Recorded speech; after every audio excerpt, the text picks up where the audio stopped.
Boa, estamos nos encontrando mais uma vez por aqui e a pergunta hoje é: será que nós sabemos o que é o AI-5?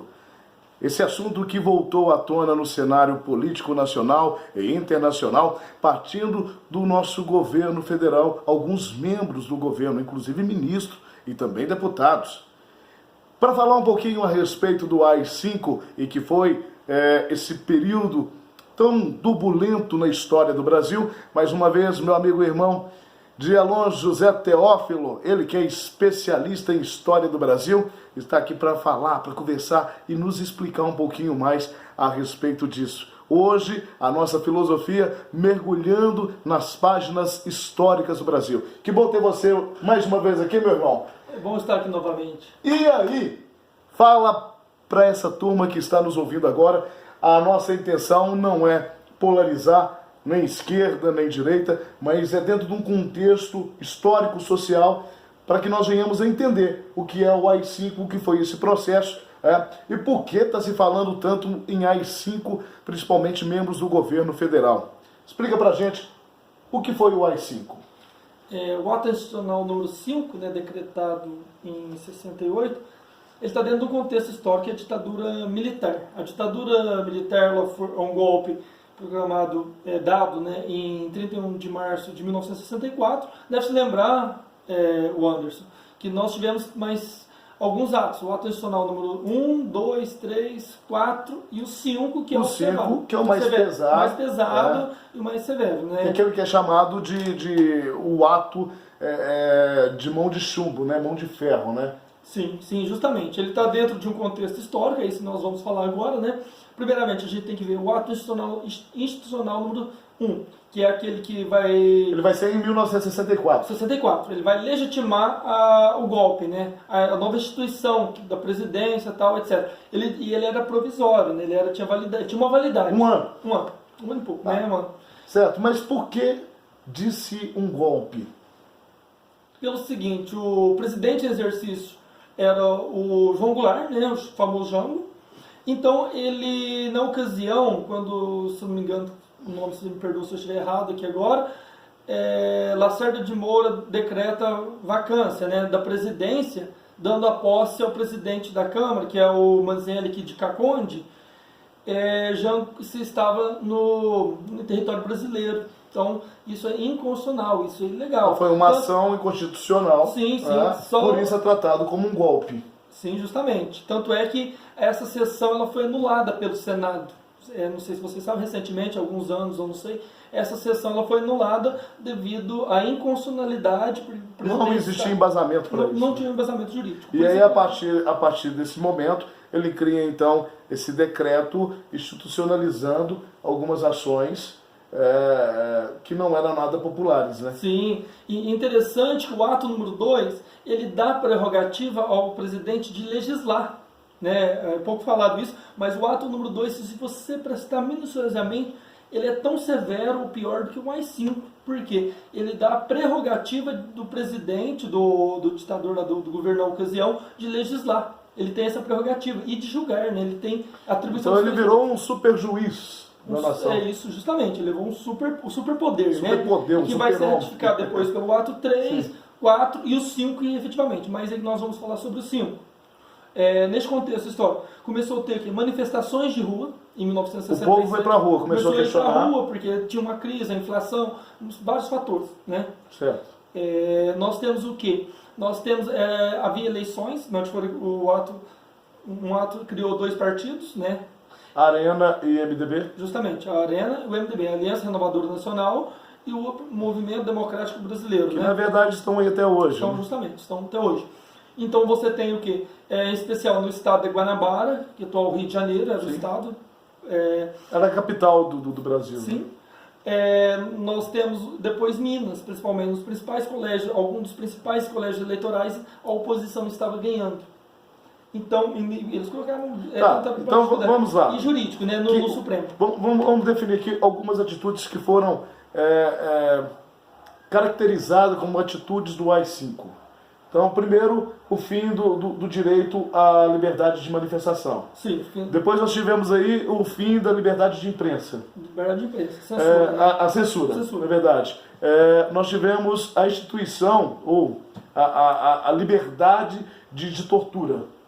Institucionalizada, né? Institucionalizada, onde existe mais de 20 mil documentos que comprovam mais de 20 mil torturas. A gente sabe que esse número é muito maior. E quando analisamos dentro de uma viés da psicologia social e humana, nós entendemos que a tortura ela não soma nada, na verdade. Ela não traz nenhum benefício para o torturador, porque o indivíduo que está sendo torturado, ele quer livrar-se da dor o mais rápido possível.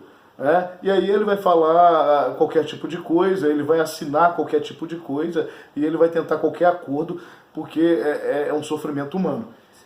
Além disso, nós tivemos a deportação de várias pessoas. O exílio, né? O exílio, a questão do exílio, nós tivemos de muita gente, professores, intelectuais, gente da cultura, artistas, músicos, etc. E, além do mais, né, a questão da liberdade.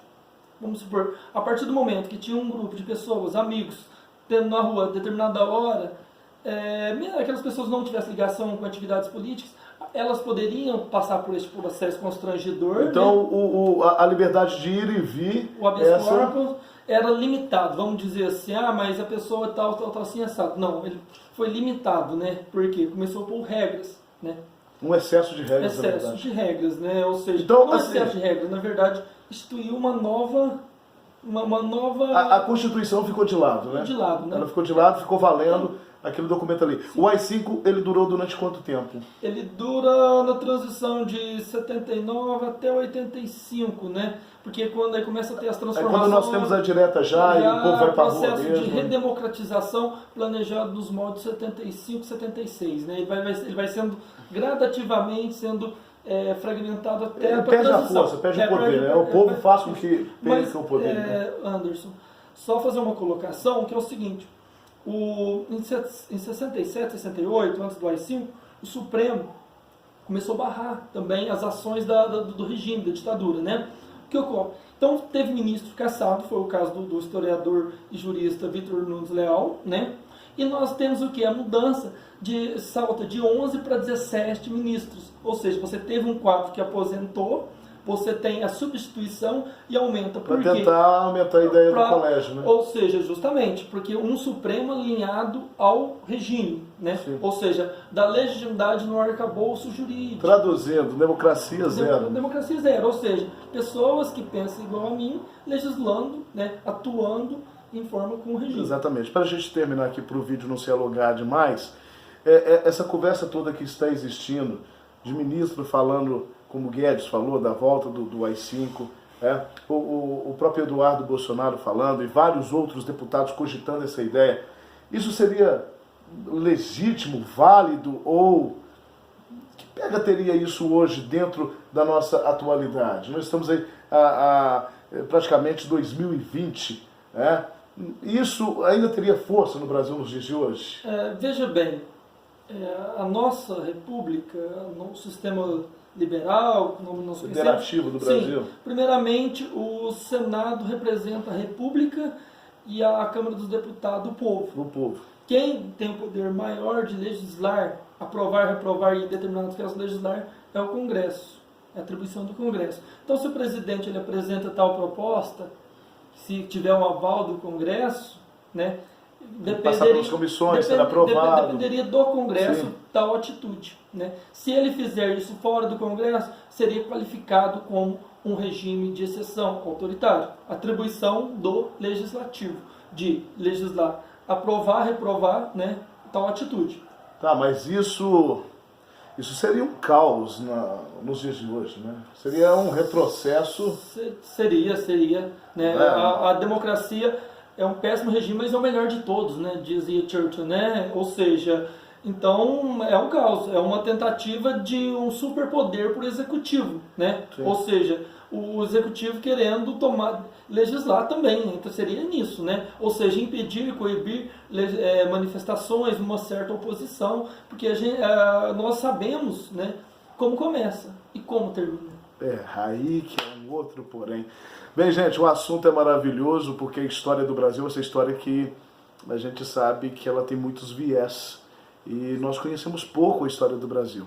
Então, o Dialon já está convidado para estar aqui outras vezes. Nós temos aí uma série de pedidos, de solicitações, inclusive muitos pedidos para a gente estar falando sobre comunismo. As pessoas estão se xingando de comunista pelas redes sociais, e na verdade eu estou vendo que tem muita gente falando besteira aí, não sabe nem o que é o comunismo. Então a gente vai estar falando sobre isso e sobre muitos outros assuntos, porque aqui no Hora de Filosofar, a ideia é essa, é a gente falar sobre assuntos contemporâneos, com uma viés de filosofia e psicologia. E desde já nós agradecemos a você pelo sucesso aí dos vídeos e o acompanhamento, as televisões públicas espalhadas pelo Brasil que está divulgando e passando aí a nossa produção também, as universidades federais, como São João del Rei, como a Universidade, a UFSC, a UFMG, a todos aí o nosso muito obrigado. Então continue escrevendo pra gente e a gente vai batendo essa resenha, vai falando aqui e filosofando sempre. Então para você, o nosso forte abraço e obrigado mais uma vez.